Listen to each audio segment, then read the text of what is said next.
हाँ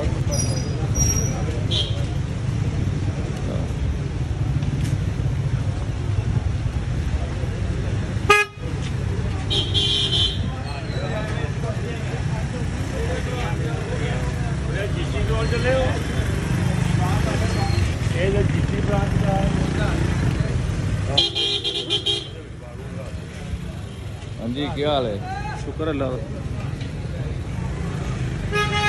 ये जनाब साहब साहब कितने के कागज नामजद जमा करवाने जा रहे हैं जिनके साथ काफिला है। ये देखो यार नहीं बोल रहे, कल झूठे लेना आए हो बाहर हाथ कटो, लोगों को पता लगे वेलकम करो मुसलमान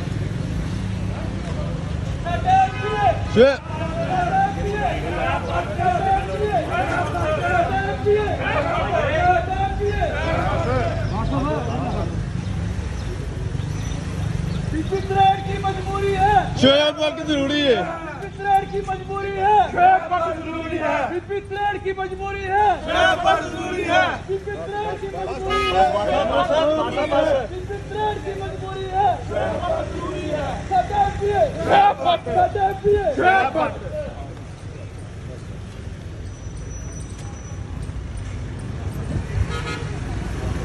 जनाब शोएब कागज जमा कराने आए हैं।